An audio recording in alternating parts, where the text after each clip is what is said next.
একটা হলো nominal interest rate আর একটা হলো effective interest rate. So effective interest রেটটা কীভাবে বের করে? একটা দেখেন, একটা হলো নমিনাল ইন্টারেস্ট রেট বলছে আর একটা হলো এনপিইআর, তাই না? সো এনপিইআর মানে হলো এনপিইআর ওয়াই, ইয়ার ওয়াই। ইয়ার ওয়াই, হ্যাঁ, মানে একটা ইয়ারে ইনস্টলমেন্ট সংখ্যা কত হবে, ঠিক আছে, এটাতে বোঝালো এনপিইআর। সো ধরেন একটা জিনিসের নমিনাল ইন্টারেস্ট রেট 10%। আচ্ছা, একজন টেক্সট করছে আর কি, পাসওয়ার্ডটা করে নেন, হ্যাঁ। আচ্ছা, এটা দেখানোর আগে আমি ওইটা দেখাই আসি না। পাসওয়ার্ড কোনো প্রোটেক্টেড থাকলে যখন আপনি ওপেন করলেন সেটাকে পাসওয়ার্ড আনপ্রোটেক্ট করে কীভাবে দেখাই দিই। এই যে এই ফাইলটা পাসওয়ার্ড মানে যে ওপেন করতে এটা পাসওয়ার্ড প্রোটেক্টেড।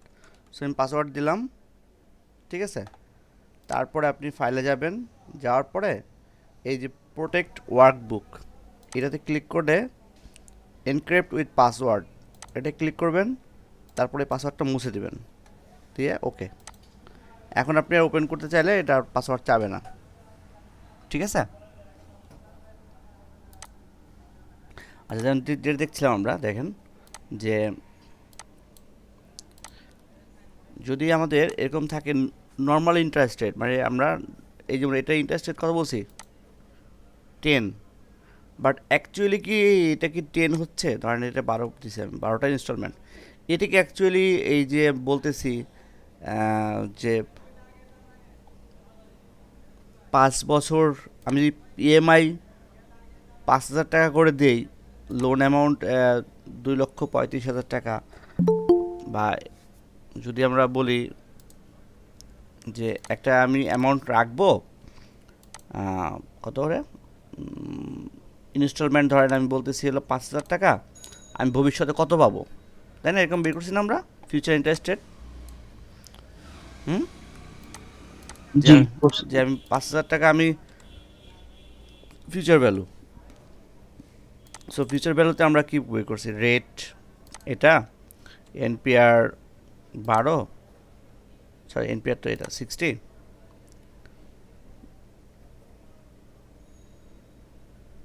হ্যাঁ, তারপরে পিএমটি 5,000, তাই না? আচ্ছা, আর পিভি তো নাই, টাইপ 0।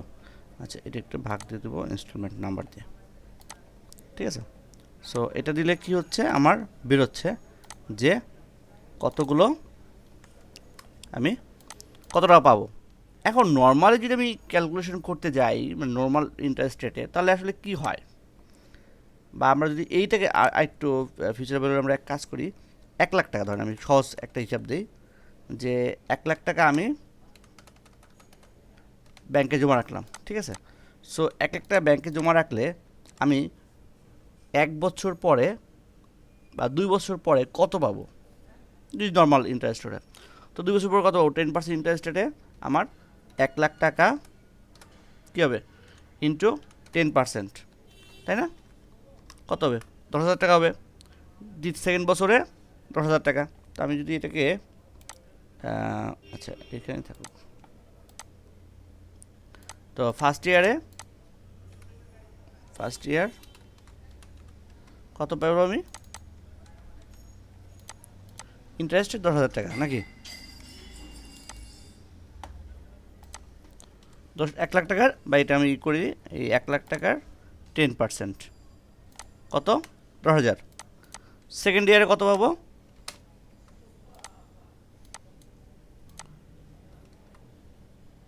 সেম অ্যামাউন্ট, এটা ইন্টু এটা।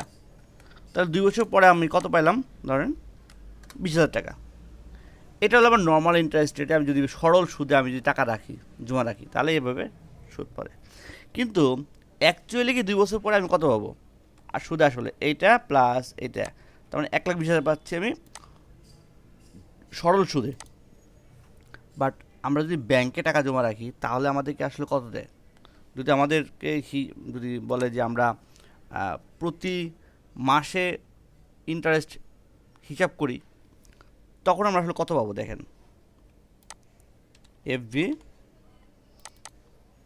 রেট এটা divided by installment, PM NPR, আচ্ছা এনপিআর এটা, দেন পিএমটি তো নাই, দেন পিভি এটা, আর এটা বিগিনিং অফ দ্য ইয়ার 1। ঠিক আছে, ক্লোজ করে দিলাম। এটা একটু চেঞ্জ করে দিই, এটা হলো 2 এনপিআর পিপিআর পিভি, আচ্ছা পিভি মাইনাস পি, হ্যাঁ। তাহলে কত আসলো দেখেন, 1,22,000 টাকা।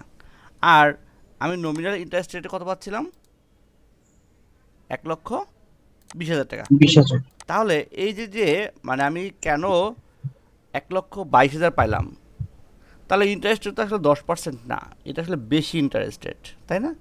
এই যে অ্যাকচুয়ালি ইন্টারেস্ট রেট আসলে কত ছিল, এটা বের করা যায় হলো ইফেক্টিভ ইন্টারেস্ট দিয়ে, রেট দিয়ে। মানে অ্যাকচুয়ালি সরল সুদ হিসাব করতে গেলে আসলে কত পার্সেন্ট ইন্টারেস্ট ক্যালকুলেশন হয়েছে রেট হিসেবে। তো এটা বের করার জন্য খুবই সহজ, ইএফ দিব আমরা, ইফেক্টিভ ইন্টারেস্ট রেট। নমিনাল কত, 10%, আর এনপিইআর অর্থাৎ এই 1 বছরে কতগুলো ইনস্টলমেন্ট, মানে ইয়ারলি। ঠিক আছে, এনপিইআর মানে টোটাল, আর ওয়াই মানে লাস্ট হলো ইয়ারলি বলছে। ঠিক আছে, সো এখন দেখেন কত পারছে, 10.47%। এখন আমি যদি বলি এটার সাথে যদি গুণ দিই, 1,00,000 গুণ এটা, এটা বেড়েছে, তাই না? দ্বিতীয় বছর কত, এটার সাথে এটা যোগ, তার সাথে গুণ হবে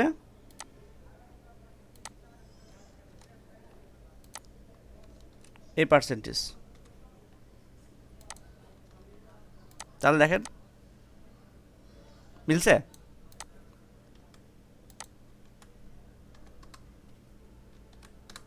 টোটাল মিললো দুটা।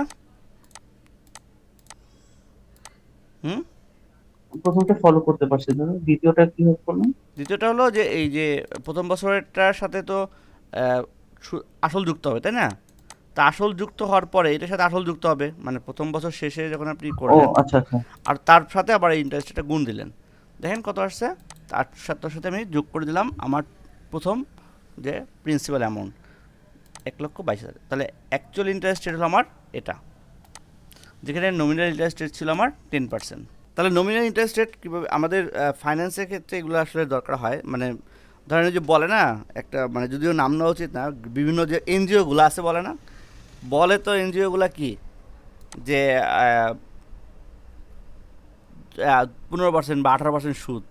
অ্যাকচুয়ালি ওরা কত পার্সেন্ট সুদ নেয়, কারণ ওরা তো প্রতি সপ্তাহে টাকা নিচ্ছে, তাই না? জি। তাহলে ধরেন একটা এনজিও যদি 15% সুদ নেয়, এবং ও যদি মাসে মানে বছরে যদি ও 52টা ইনস্টলমেন্ট নেয়, তাহলে ওর সুদ পার্সেন্টেজ কত হয় দেখছেন? বাবা, অনেক বেশি। আর 16% সুদ করে। 16% হয়ে গেল। ঠিক আছে, 15%-এর জায়গায় পুরা এখানে 1.1 মানে 1.1% বেড়ে গেল। তো এরকম আর কি, যে কেন এখানে তো অল্প বাড়ছিল, কত বাড়ছিল যে 10%-এর জায়গায় যখন আমি 12টা ইনস্টলমেন্ট বললাম তখন এটা। আবার ধরেন 10.4 আসছিল। হ্যাঁ হ্যাঁ 10.4 ছিল। আচ্ছা, আবার যারা মনে করেন প্রতিদিন যদি সুদ ক্যালকুলেশন করে, প্রতিদিন সুদ ক্যালকুলেশন করে না অনেক সময় প্রতিষ্ঠান, তার মানে 365, তখন কিন্তু আবার আরেকটু বেড়ে যাবে, তাই না? তাহলে দেখেন নর্মাল ইন্টারেস্ট রেট ছিল 15, নর্মাল কত ছিল 15, আর যখন আমি করলাম এটার সাথে যদি এরকম হয় যে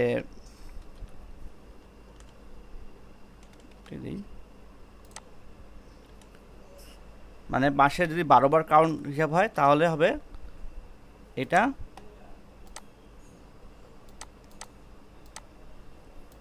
আর যদি মাসে 365 বার যদি হিসাব হয় তাহলে হবে এটা।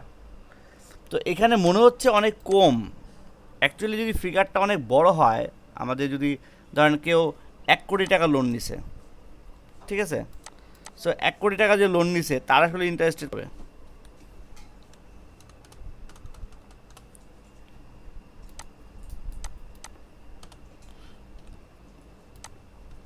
এটা 15 লাখ। একইভাবে এক্ষেত্রে কত হচ্ছে, তার কিন্তু পুরোপুরি 1 লক্ষ, এখানে বেশি দিতে হচ্ছে 1,07,000 টাকা, আর এখানে দিতে হচ্ছে তার আরও 10,000 টাকা বেশি। ঠিক আছে, সো ব্যাঙ্কগুলা কি হাজার হাজার কোটি টাকার বিজনেস করে, তাই না?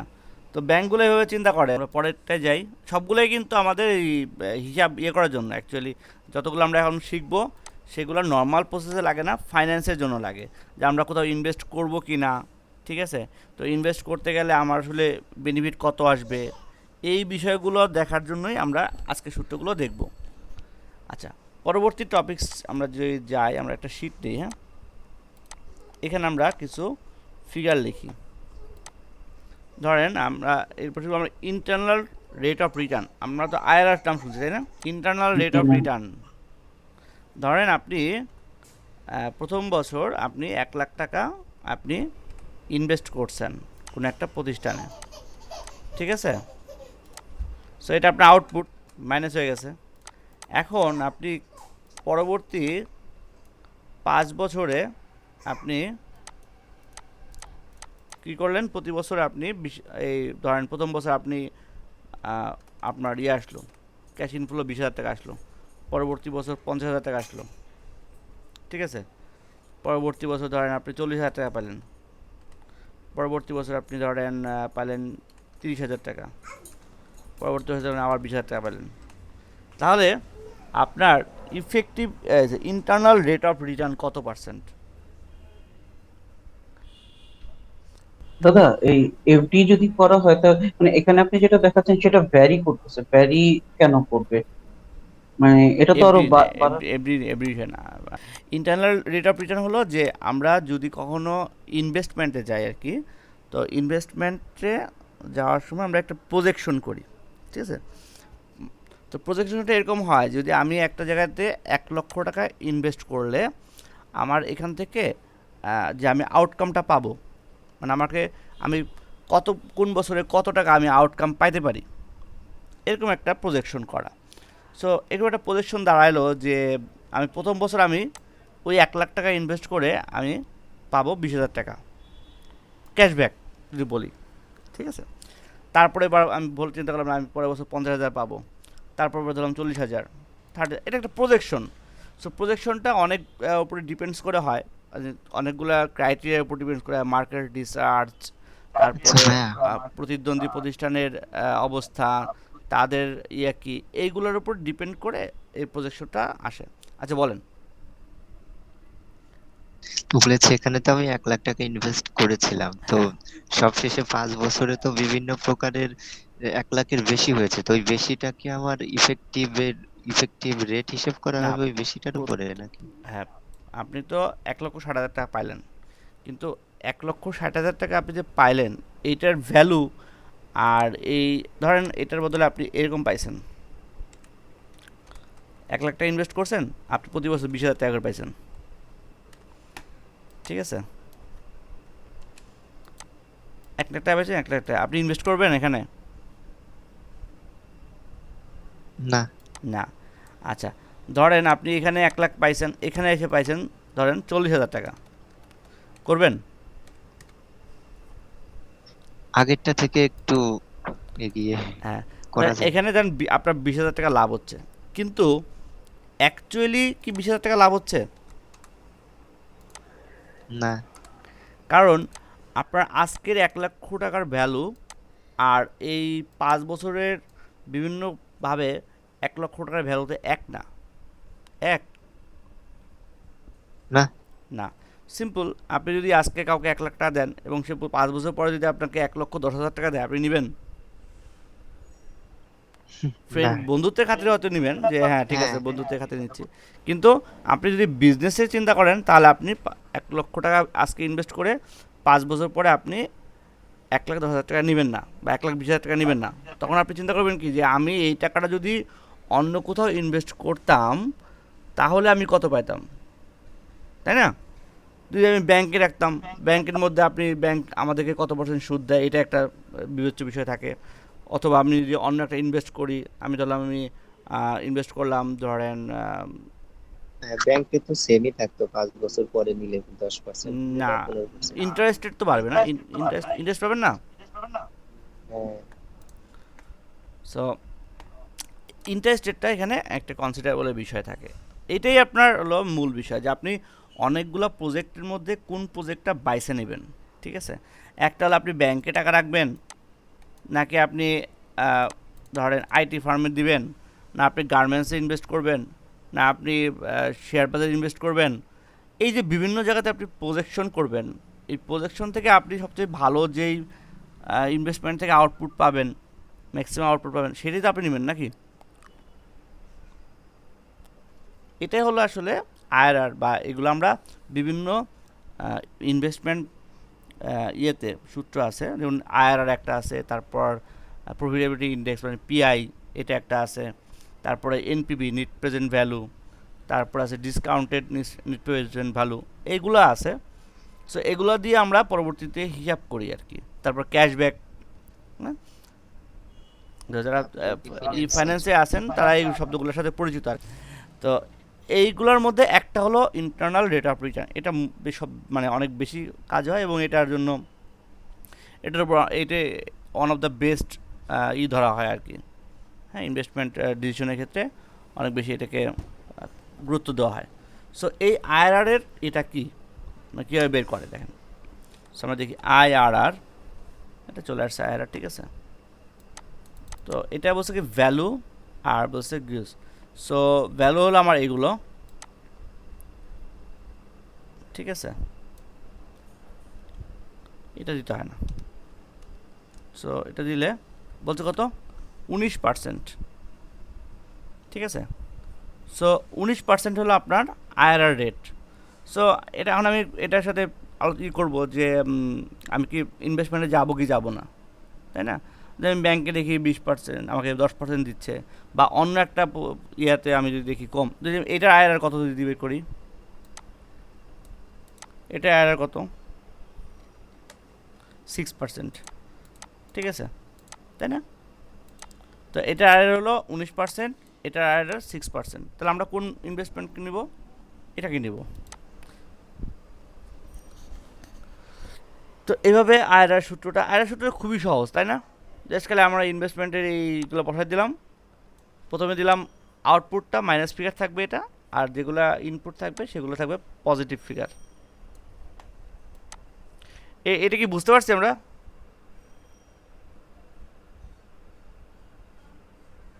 জি। ওকে, সহজ, একেবারে সহজ। আচ্ছা, তারপরে দেখেন আর কি আছে, নেট প্রেজেন্ট ভ্যালু, এনপিভি কি সূত্র,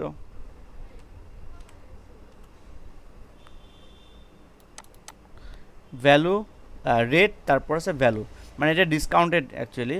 সো আমাদের যদি এরকম হয় যে 10% ইন্টারেস্ট, আমি লিখলাম না এখানে, জাস্ট দিব এটা, এটা রেট, আর ভ্যালু হলো এগুলো।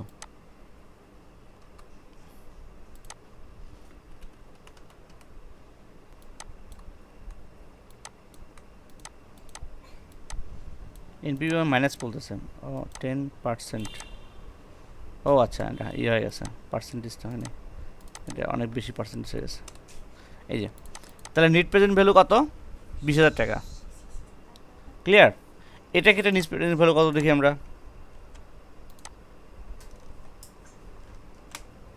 -10,000, তাহলে আমরা এই ইনভেস্টমেন্টে যাবো না, এটার কারণ এটা মাইনাস ফিগার, এটা পজিটিভ। আগেরটাও রাখি না, আগেরটা ছিল হলো আইআরআর। সো আইআরআরে আমরা জাস্ট খালি এটা কভার করলাম, হয়ে গেল, আইআরআর বেড়ে গেল সেম। এটা 6%, এটা 19%, এটা এনপিভি, এটা আইআরআর, আর কি আছে সূত্র, আচ্ছা আর একটা আছে X IRR X NPV. So X আইআরআরটা কি,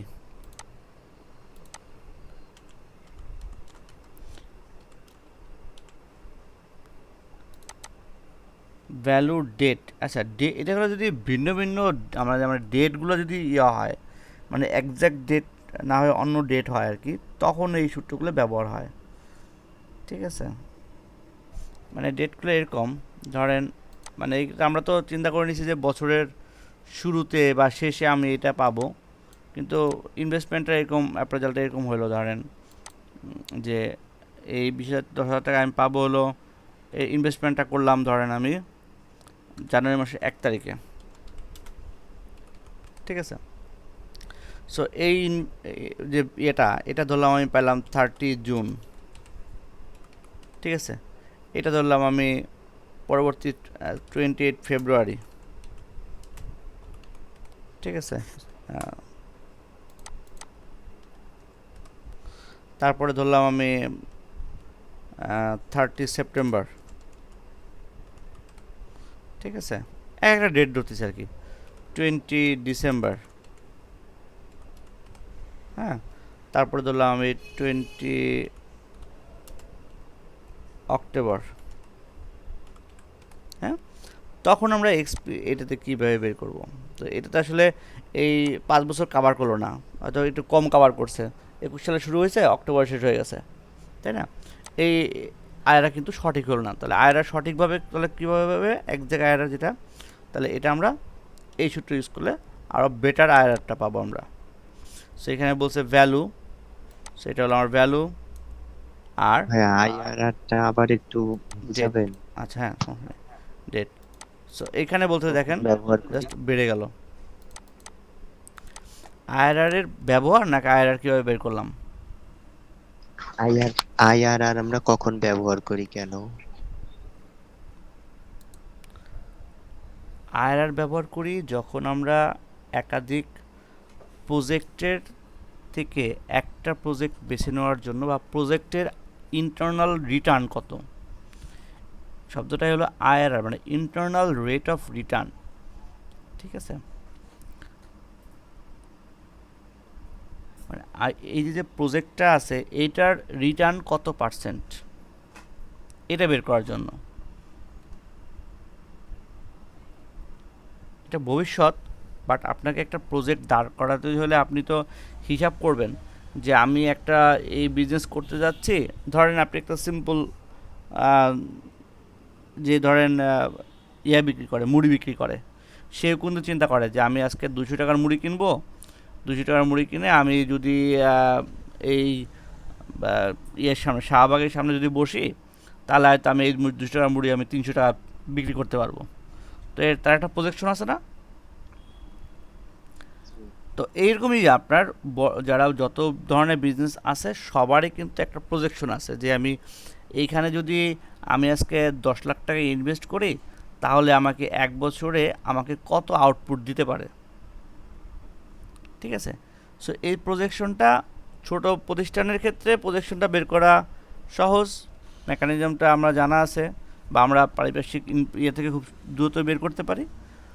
বড় বিজনেসের জন্য আলাদা টিম আছে, তারা এইগুলো আস্তে আস্তে বের করে, বিভিন্ন ডাটা অ্যানালাইসিস করে করে বের করে। ঠিক আছে, তো এই যে আপনি ওই প্রজেক্টের ইন্টারনাল রেট, মানে আপনাকে প্রজেক্ট কত পার্সেন্ট আপনাকে রিটার্ন দিবে।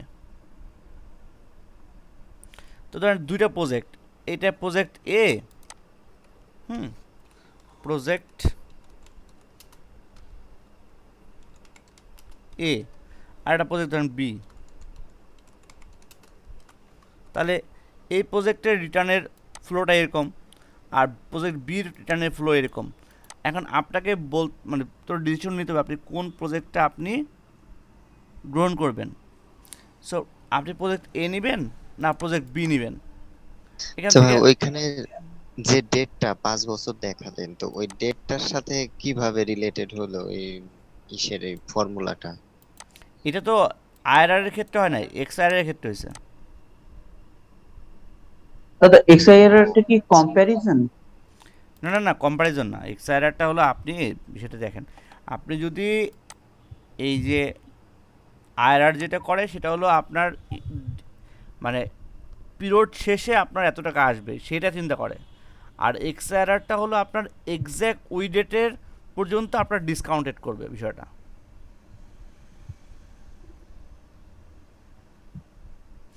যেমন ধরেন এখানে এইটা তো ধরতো কত, আইআরআর বলতো যে এটা আসলে ডেট হবে এরকম, এটা জানুয়ারি 21, এই ডেটটা হবে আসলে এরকম হবে। এক্স মানে আর নর্মাল আইআরআর ডেট চিন্তা করে হলো এটা, ঠিক আছে। আর এক্স আইআরআর বলছে হলো এটা।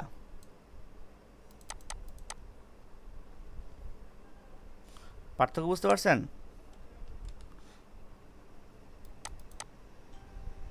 বুঝলাম না, বুঝেন নাই? যদি একটু ভেঙে দেন। জি ভাইয়া বুঝেছি। মানে যেটা শুধু আইআরআর ওইটা যে কোনো একটা সময়ের জন্য, বাট এক্স আইআরআর হচ্ছে হলো এই এতগুলো সময়ের আলাদা আলাদার জন্য, তাই না? হ্যাঁ, হ্যাঁ। এখন একটা মজা, খুব মজার একটা দেখেন, এক্স আইআরআর যদি আমার ডেট, হ্যাঁ এই দেখেন, আমি এইটা ডেটটা সরাই দিলাম, ঠিক আছে। এই যে আমি বলতেছি ডেট, প্রজেকশন ডেট আমার, ঠিক আছে।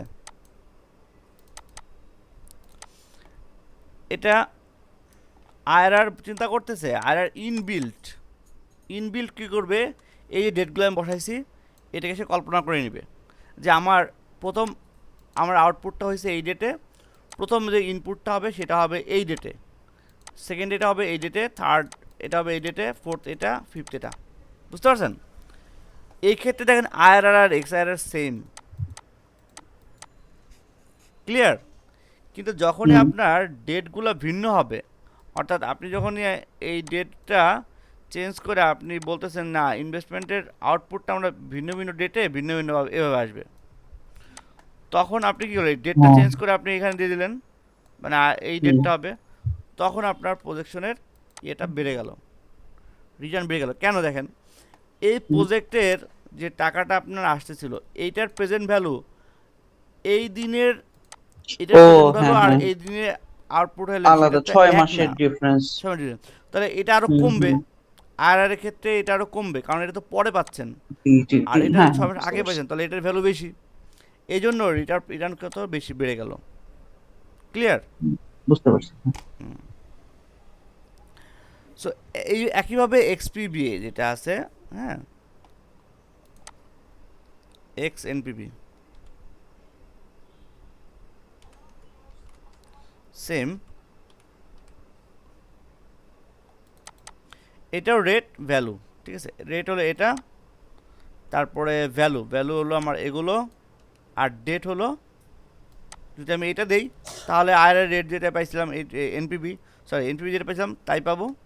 দেখেন সেম, একটু ডিফারেন্ট হয় কারণ এখানে ওই 1-2 দিনের জন্য কাছাকাছি এটা একটু চেঞ্জ হয়।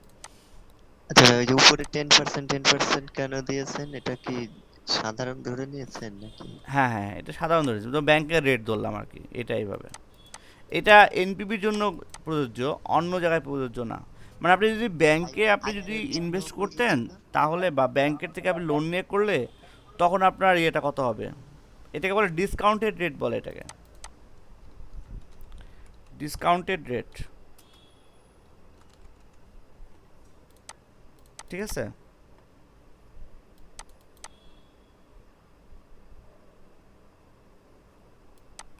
সো এক্স এনপিবির ক্ষেত্রে কত হবে দেখেন, 34,000, ওকে। আর এটার ক্ষেত্রে কত হলো, এক্সএনপিভিটা কি? হ্যাঁ এক্সএনপিভি সেম, এক্স এনপিবিটাও সেম। মানে এখানে আইআর এর মতো যেমন কি ইন্টারনাল রেট রিটার্ন, তো এক্সএনপিভির কোনো ফুল মিনিং আছে কিনা এটা জানতে চাইছিলাম। আইআরআর হলো আপনার internal rate of return, NPV হলো নিট প্রেজেন্ট ভ্যালু, ঠিক আছে। এক্সট্রা যুক্ত করছে মানে exact net present value. X এর অর্থটা আসলে কোথাও মানে আমাদের ফাইন্যান্সে খুব বেশিটা নাই এভাবে, আমাদের ফাইন্যান্সে আইআরআরটা আছে, এনপিভিটা আছে, এক্সট্রা দিয়ে বোঝাচ্ছে হলো এক্স্যাক্ট ওই ডেটগুলোতে যদি পাই তাহলে কত হবে।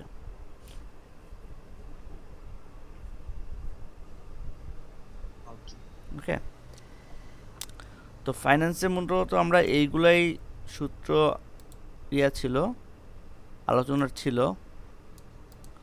মোটামুটি এগুলোই লাগে ফাইন্যান্সের ক্ষেত্রে, এর থেকে বেশি সূত্র লাগে না। ঠিক আছে, যতগুলো দেখাইছি না সূত্র, প্রেজেন্ট ভ্যালু থেকে সূত্র শুরু করে আজকে পর্যন্ত যতগুলো দেখালাম, এগুলোই দরকার হয়। এখন একটা আপনারা গোলসিক ফর্মুলাটা যদি আরেকটু ভালো মতো বুঝতে পারেন তাহলে আরও ক্লিয়ার হবে বিষয়গুলো। তো এইখানে বলতেছি আমি যে আমি ইএমআই দিতে চাই, ধরেন 1,00,000 টাকা আমি ইএমআই দিতে, মানে 10,000 টাকা আমি ইএমআই দিতে চাই, তাহলে আমি কত টাকা লোন পাবো। ঠিক আছে, তো সেট সেল এটা টু সেট সেল হলো এটা,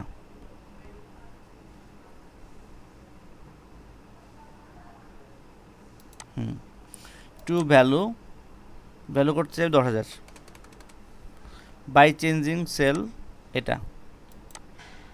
তাহলে দেখেন এগুলো অটোমেটিক ক্যালকুলেশন করে নিল এবং আমার এখানে আমি কত টাকা পেলাম, 63 লাখ টাকা আমি যদি ইয়ে করতে চাই, লোন নিতে চাই, তাহলে আমি নিতে পারবো 10,000 টাকা আমার ইএমআই দিয়ে।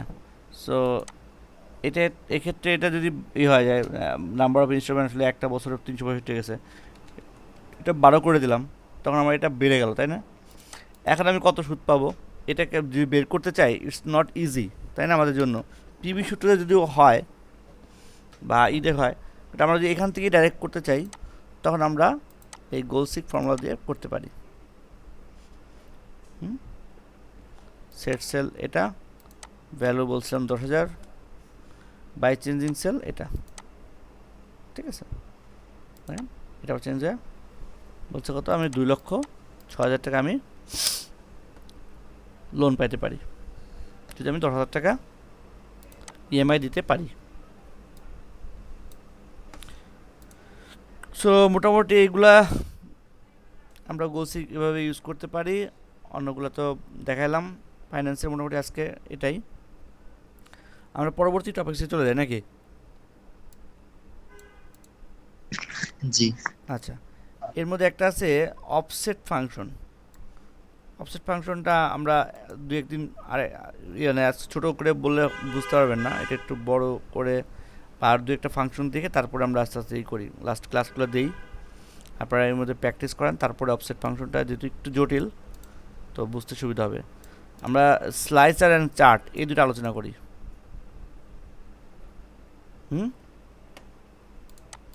নাকি? আপনি যেটা ভালো মনে করেন। আচ্ছা, চার্টের জন্য আমাদের এই যে এখানে দেখেন একটা ইয়ে আছে, বাংলা এক্সেল এই ফাইলটার মধ্যে চার্ট নামে একটা ইয়ে আছে, এটা আমরা বের করতে পারি, এটা করা আছে, আমরা এরকম একটা চার্ট তৈরি করব, তাই না?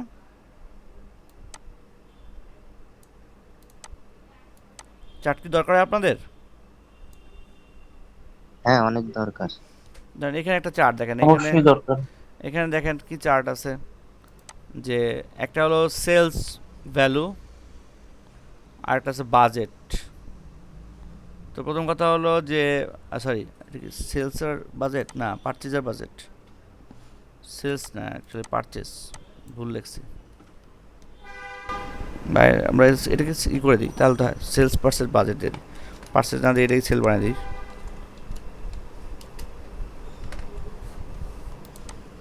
তাহলে তো হয়। তাহলে সেলস পারচেস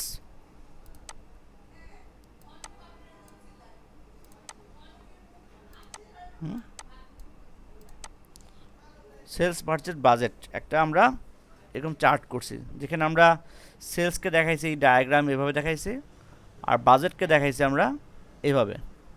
তাহলে বাজেট কোনটা কোনটা কাভার করছে সেলস, এইটা কাভার করতে পারে নাই, এটার বাজেট অনেক বেশি ছিল, সে পর্যন্ত আমাদের সেলস হয় নাই, এটা করতে পারছে, এটা করতে পারছে, এটা করতে পারে নাই, এগুলো করতে পারে না, আবার এটা টাচ করতে পারছে। তো এই যে বিভিন্ন মানে এখানে দুইটা চার্ট কিন্তু অ্যাকচুয়ালি, এখানে একটা আবার এখানে একটা, ভিন্ন ভিন্ন ডায়াগ্রাম। এটা আমরা কিভাবে করতে পারি দেখেন। সো আমরা চেক নাম্বার না, আসলে প্রোডাক্টের নাম, প্রোডাক্ট কোড অ্যাকচুয়ালি এরকম হওয়া উচিত, বা এমপ্লয়ি কোড বলা উচিত শব্দটা।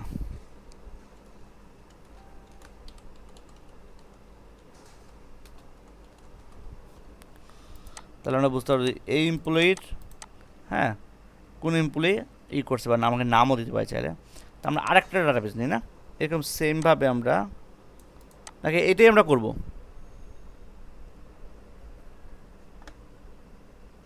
এটাই করব।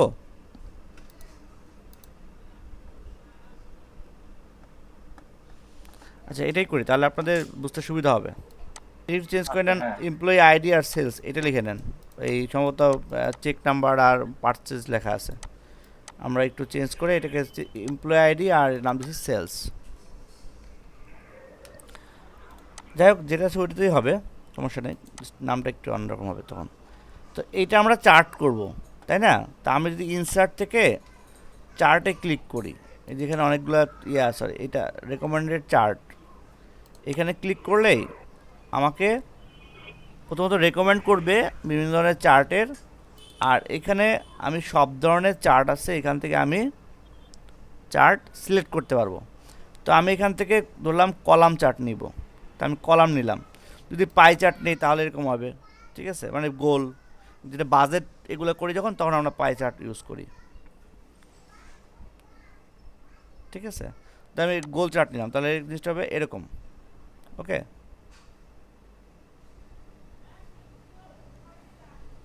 হুম,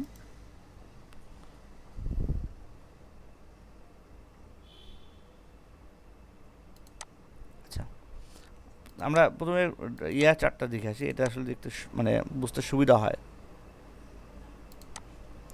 এখানে চেঞ্জ করে আমরা কলামে দিয়ে দিলাম, ঠিক আছে।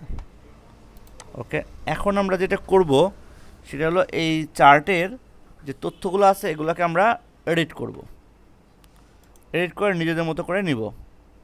তাহলে আমরা দিয়ে দিই চেঞ্জ বা সিলেক্ট ডাটা দিই। তো প্রথমে এই যেগুলো আছে এগুলো ডিলিট করে দিলাম, তাহলে আমাদের বুঝতে সুবিধা হয় প্রথম একদম। এবার ব্ল্যাঙ্ক একটা চার্ট, এখন আমরা এইখান থেকে আমরা চার্ট তৈরি করব। সো অ্যাড চাপলে প্রথমে কি আসবে, সিরিজ নেম। তা আমরা এখানে কী দিতে যাচ্ছি, এখানে আমি দিতে যাচ্ছি সেলস ভ্যালুটা দিতে যাচ্ছি, যেহেতু আমরা এখানে সেলস দিছি না, এই যে নীলটা সেলস ছিল, হ্যাঁ, এটা ছিল সেলস, আর এটা বাজেট, তাহলে আমরা এটা কী করবো, সেলস দিতে যাচ্ছি, তাহলে এটা সেলস। এরপর আছে সিরিজ ভ্যালু, তাহলে সিরিজের ভ্যালুটা আমরা সিরিজটা দিয়ে দিতে হবে আর কি। তো এই সিরিজটা আমরা এইভাবে দিয়ে দিলাম। ওকে, দেন ওকে। এখন দেখেন কী আসছে, এটা 1 2 3 4 5 এভাবে আসছে, আর এখানে সেলস আইটেমগুলো আসছে। এখন আমি চাই এখানে 1 2 না হয়ে এই নামগুলো আসুক, রিলেটেড এমপ্লয়ি আইডিগুলো আসুক। তাহলে আমরা কী করবো, এখন সিলেক্ট ডাটাতে গেলাম, আবার যাওয়ার পরে এখানে এডিটে চাপবো, আমরা সেলস সিলেক্ট করা আছে, এডিটে চাপবো। তো এডিটে চাপলে আমার কী আসলো, অ্যাক্সেস লেভেল রেঞ্জ। সো এই লেভেল রেঞ্জটা হবে হলো এটা। তাহলে দেখেন প্রত্যেকটা নিচে নিচে নির্দিষ্ট এমপ্লয়ি আইডিগুলো চলে আসছে নাকি। দেন ওকে। এখন এটার মধ্যে একটু ছোটো হয়ে গেছে, আমরা একটু বড় করে নিই, তাহলে জিনিসটা আমাদের সুবিধা হবে। এরকম বড় করে নিলাম, সুন্দর হয়ে গেল।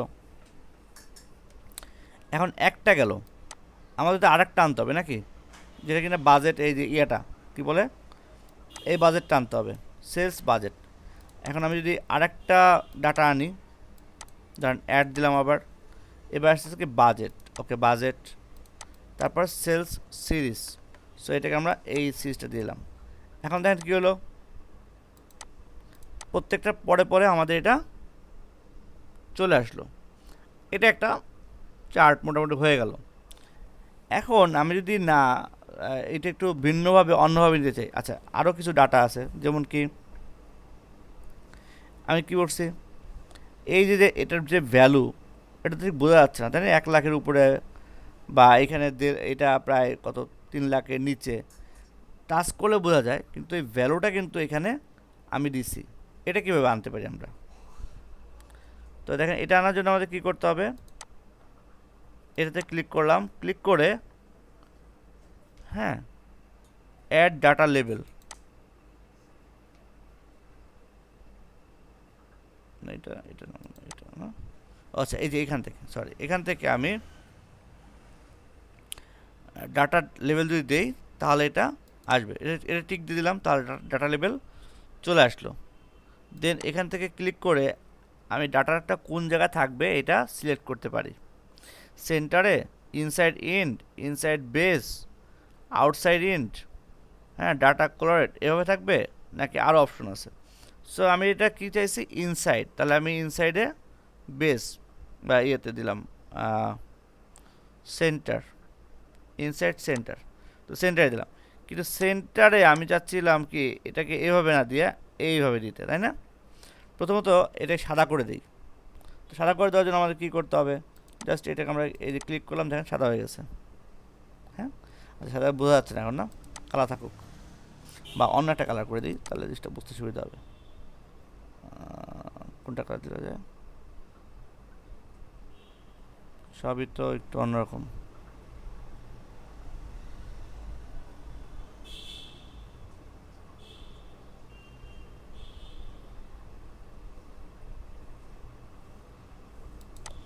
আচ্ছা, ধরেন এটা দিলাম আপাতত কালার। হ্যাঁ, এখন এটাও তো আমার আসলে একটু চেঞ্জ করা দরকার, তাই না? আমি যদি শুধু মাঝখানে যাচ্ছি, তো এটার জন্য আমরা কি করব, এখানে ক্লিক করব, না এটা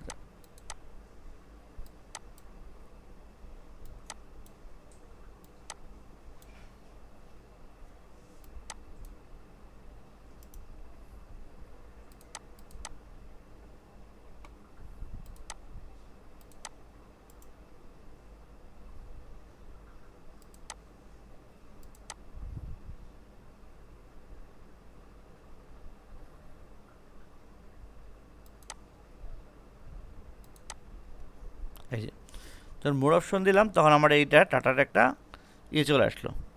এখন এটা আমি দিছি কি সেন্টার, তাই না? এখন একটু রোটেট করে দিতে চাই। সো রোটেট করে দিতে চাইলে কি করতে হবে আমাকে,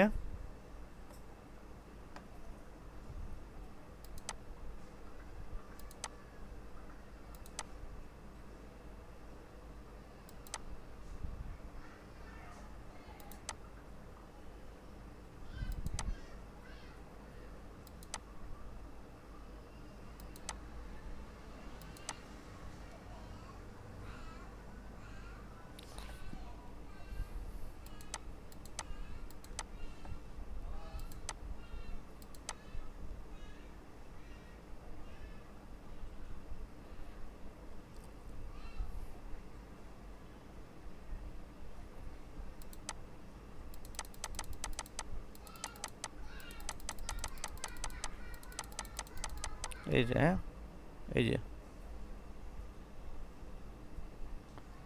90 ডিগ্রি দিলে আমাদের এটা 90 ডিগ্রি হয়ে যাবে। ঠিক আছে, তাহলে এটা এভাবে চলে আসলো। ওকে, এটা করতে পারলাম আমরা। এই যে এটা এভাবে, আচ্ছা, রোটেট একবারে দিলেই হইতো। ঠিক আছে, টেক্সট ডিরেকশনে এভাবে, এখান থেকে আমি যদি রোটেট 90 ডিগ্রি দিই তাহলে এভাবে এটা চলে আসবে। ওকে, আর যদি এভাবে দিই তাহলে এটা এভাবে আসবে। সো আমাদের এটা কীভাবে আসছে, এভাবে আসছে, তাহলে আমরা এটা এভাবে দিয়ে দিলাম। আচ্ছা, এখন আমি এটা একটু চেঞ্জ করে সাদা করে দিই। এখন আমার দৃশ্য সাদা হলে সুন্দর লাগবে। তাহলে এটা তোমরা এটা পাইলাম, একটা হলো না। এখন যদি এই যে কালারটা যদি চেঞ্জ করতে চাই, এরকম করতে চাই, তখন আমরা কী করতে পারি, শ্যাডো কালার। শ্যাডো কালার আমরা কোনটা দিয়েছিলাম,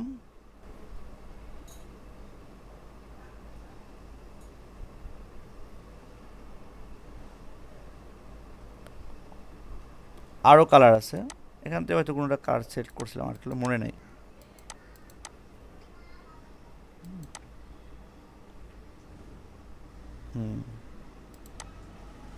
ধরেন এটা দিলাম, এটা তো আসলে কোন কালার দিয়েছি মনে নেই, যাক এটা দিলাম। হ্যাঁ, আচ্ছা, একইভাবে এখন এর দুটো তো গেল। তৃতীয়ত আসলো আমরা যে বাজেট লাইনটা যে এভাবে দিচ্ছি, এটা কেমনে দিলাম দেখেন। তো বাজেট লাইনটা আমরা এখান থেকে কী করবো, এভাবে দিয়ে দেবো। এই জন্য আমাদের কী করতে হবে, আমাদের আবার সিলেক্ট ডাটা যাবো আমরা, সরি, চেঞ্জ চার্জ টাইপ, এখান থেকে আমরা যেটা করব কম্বোতে যাব। ঠিক আছে, কম্বোতে যাওয়ার পরে এখন দেখেন অটোমেটিক্যালি কী হয়েছে, আচ্ছা এটা কোনটা নিছে, আচ্ছা এটা, হ্যাঁ এটাই। এখান থেকে আমাদের কম্বোতে যাব। তো কম্বোতে যাওয়ার সাথে দেখি হচ্ছে ও নিজেই দেখা দিচ্ছে আসলে আমি কোনটা কোন ইয়ে চাই। তো এখানেও ইয়ে আছে, এভাবে আছে, আবার এখান থেকে আমি চেঞ্জ করতে পারি। ঠিক আছে, তো এখান থেকে আমি চেঞ্জ করে বললাম যে এইটা চাই আমি। ওকে, তাহলে এটা এভাবে যেটা আমরা এখানে করছিলাম সেম চার্ট আমরা এখানে পাবো। ওকে দিলাম, দেখেন এখানে একইভাবে চার্টটা তৈরি হয়ে গেছে, সেম না?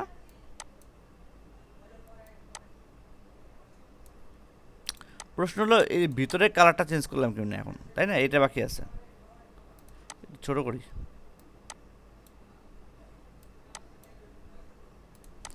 সো ভিতরের কালারটা কীভাবে আমরা কি করতে পারি?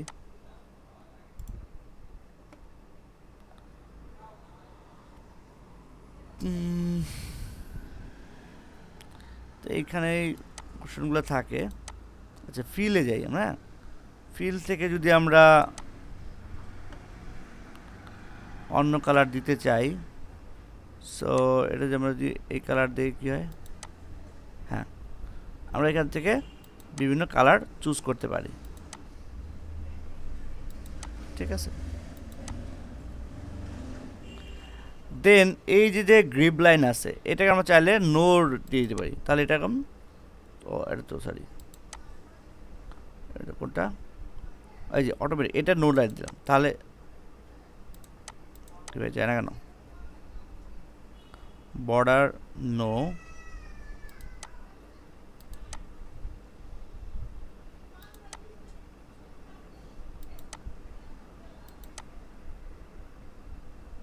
তো এটা ছিল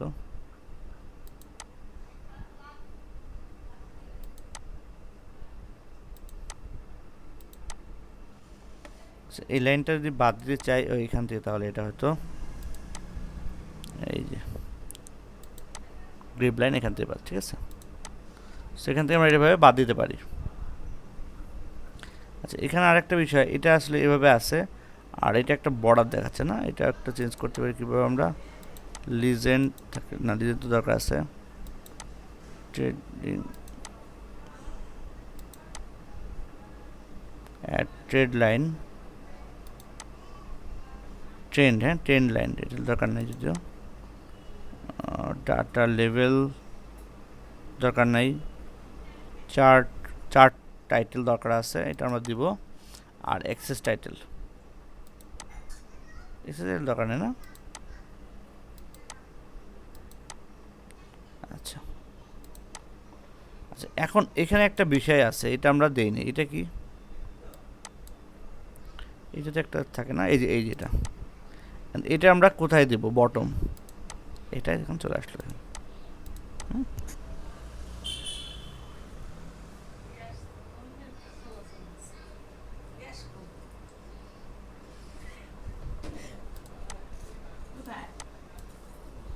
এখানে আমরা নামটা চেঞ্জ করলাম, sales versus budget.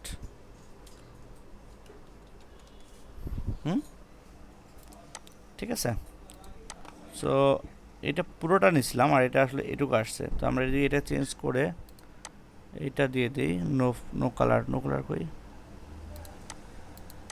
No feel দিলাম, এটাকে আমরা চেঞ্জ করি না, এইটা আমরা চেঞ্জ করে একটা কালার দিয়ে দিই, হ্যাঁ এখন আরেকটু বেটার লাগতেছে। সো এইভাবে আপনারা বিভিন্ন গ্রাফে আরও অনেক কাজ আছে, এগুলো আমরা আস্তে আস্তে মানে আপনাদের যত ডেভেলপ হবে তখন আপনারা এগুলো নিয়ে কাজ করতে পারবেন। তো বেসিক মোটামুটি দেখাই দিলাম, হ্যাঁ গ্রাফের।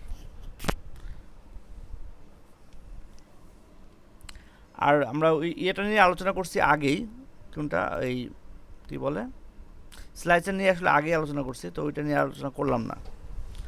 আর আপনারা যদি দরকার মনে করেন তাহলে আলোচনা করব। এই যে বিভিন্ন আরও যে মানে এটাকে আরও ই করার জন্য আপনি বিভিন্ন স্টাইলে আনতে পারেন। এই জন্য এটা আমি বিভিন্ন যখন কাজ করছি তখন এটা এরকম করে নিছি। সো এখন যখন এটা ঠিক কোনটা কোনটা ইউজ করে করছিলাম মনে নাই, তো এইটা একটা সিমিলার এটা দিলাম। তো এভাবে আপনারা ইউজ করতে পারেন আর কি। সো এখানে আপনারা খুঁজলে আরও বিভিন্ন ই পাবেন, ফরম্যাট পাবেন। সো ফরম্যাট থেকে আমরা বিভিন্ন ফরম্যাট করতে পারি, ইউজ করতে পারি। হ্যাঁ,